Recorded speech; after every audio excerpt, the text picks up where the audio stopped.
নমস্কার বন্ধুরা, রাকির কিচেনে আপনাদের সবাইকে স্বাগত। আশা করি আপনারা ভালো আছেন। আমি আজকে একটি সুস্বাদু রেসিপি নিয়ে চলে এসেছি আপনাদের সাথে শেয়ার করব বলে। যদি রেসিপিটা ভালো লাগে লাইক করবেন, কমেন্ট করবেন আর সাবস্ক্রাইব করার অনুরোধ রইল। পাশে থাকা বেল আইকনটাকে টিপে দেবেন। যখনই আমি নিত্য নতুন ভিডিও ছাড়বো নোটিফিকেশন সবার আগে আপনাদের কাছে পৌঁছে যাবে। আর আমার পুরো ভিডিওটা দেখার জন্য অনুরোধ রইল, আর আমার চ্যানেলটাকে সবার সাথে শেয়ার করার অনুরোধ রইল। চলুন তাহলে দেখা যাক। আজকে আমি রাতের ডিনারের রেসিপি আপনাদের সাথে শেয়ার করছি। রুমালি রুটি সহজ পদ্ধতিতে বাড়িতে তৈরি করতে পারবেন, সেই রুমালি রুটি আমি শেয়ার করছি। আর এইখানটার মধ্যে বেশ একটা টিপস, খুব সুন্দর একটা টিপস দিয়ে দেবো। সেই টিপসটাতেই আপনাদের এই রুমালি রুটিটা কিচ্ছু লাগবে না, দেখবেন খুব সুন্দর হয়ে যাবে। এখানে আমি 500 গ্রাম ময়দা নিয়েছি আর 200 গ্রাম টক দই দিয়ে দিয়েছি। এইটাই হচ্ছে টিপস, আর কিচ্ছু না। শুধু একটু টক দই দিয়ে মাখলে রুমালি রুটিটা খেতে খুব সুন্দর হবে। স্বাদ অনুযায়ী লবণ দিয়ে দিলাম, আর একটু 1 চামচ চিনি দিয়ে দিলাম। আর 500 ময়দা নিয়েছি দেখে আমি এখানে 6 চামচ আমি সাদা তেল দিয়ে দিলাম। এখানে আমি 6 চামচ সাদা তেল দিয়েছি। দিয়ে ভালো করে এবার এটাকে মিক্স করব। মিক্স করে ভালো করে খুব সুন্দর করে মেখে রেডি করে নেব। এটাকে এবার একবার সুন্দর করে মিক্স করতে হবে। এই যে আমার মিক্স হয়ে গেছে। মিক্স হয়ে যাওয়ার পরে এটাতে কোনো গরম জল কিছু লাগবে না, নর্মাল যে জল থাকে সেই জল, এই যে নর্মাল যে বাইরে জল থাকে সেই জল দিয়ে আমি এটাকে এখন খুব সুন্দর করে ভালো করে মেখে নেব।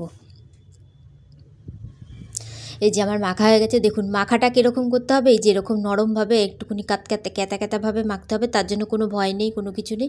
আর হাতে বেশ 2 চামচের মতন সাদা তেল নেবে, নিয়ে খুব ভালো করে এখন এটার মধ্যে তেল দিয়ে আবার একটুখানি খুব সুন্দর করে একটুখানি ডলে ভালো করে রেখে দিতে হবে, আর কিছু করতে হবে না।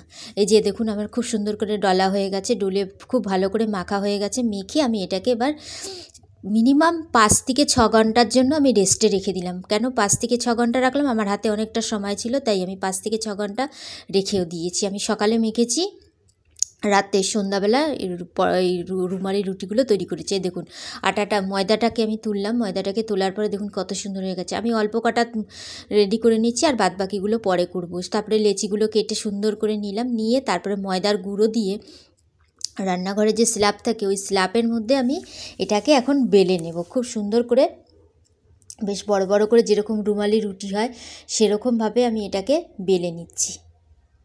এই যে আমার বেলা হয়ে গেছে, আর বেলাটা দেখুন একদম পাতলা থুনথুনে করছে। এই দেখুন এরকমভাবে ভাঁজ করে এরকমভাবে পরোটার মতন ভাঁজ করে আমি একটা সাইডে রেখে দিচ্ছি, যেরকম দোকানে রাখি এরকমভাবে আমি আরও একটা বেলে রেডি করে নিচ্ছি।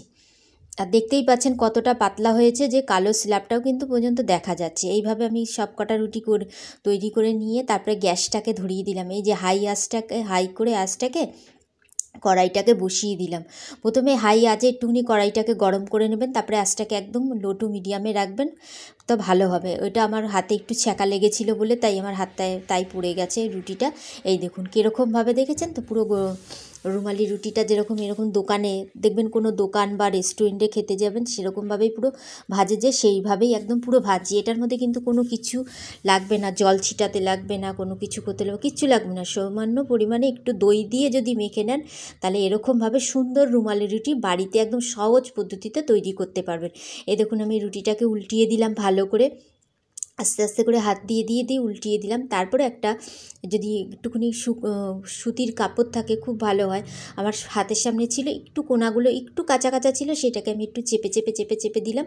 এই দেখুন একদম যে দোকানে যেরকমভাবে তৈরি করে রুটিগুলোকে, রুমালি রুটি, সেই রুটি আমি একদম বাড়িতে যে কিভাবে তৈরি করতে পারবেন সেটাই আমি আপনাদের সাথে দেখিয়ে দিলাম। এটা হয়ে গেছে। এটাকে এবার আমি ভাঁজ করে সাইডে রেখে দেবো, যেরকম দোকানে দেখবেন এরমভাবে ভাঁজ করে রেখে দেয়। এই দেখুন এই পিঠ ও পিঠ ভালো করে ভেজে নিয়ে ব্যাস এবার এটাকে আমি রেখে দিচ্ছি। রেখে দেওয়ার পরে আমি আরও একটা যে করবো সেটাকেও আমি দেখিয়ে দিচ্ছি। এই যে এরকমভাবে যতটা পাতলা হয়, এই যে এরকমভাবে দেখুন পাতলা কিন্তু অনেকটাই হয়েছে, যে কড়াইতে দেওয়ার সাথে সাথে যে পিছনে যে আমার কড়াইয়ের পিছনে যে একটা নাম্বার আছে সেই নাম্বারটাও পর্যন্ত কিন্তু দেখা যাচ্ছে, এতটা পাতলা হয়েছে। এই যেরকমভাবে আবার একটু উল্টিয়ে নেব, উল্টিয়ে নিয়ে আবার এটাকেও এরকমভাবে ভেজে রেডি করে নিচ্ছি। আমি দুটো রুটিকে ভাজাটা দেখিয়ে দিলাম, আর বাদবাকিগুলোকে আমি পুরোটা তৈরি করে নিচ্ছি।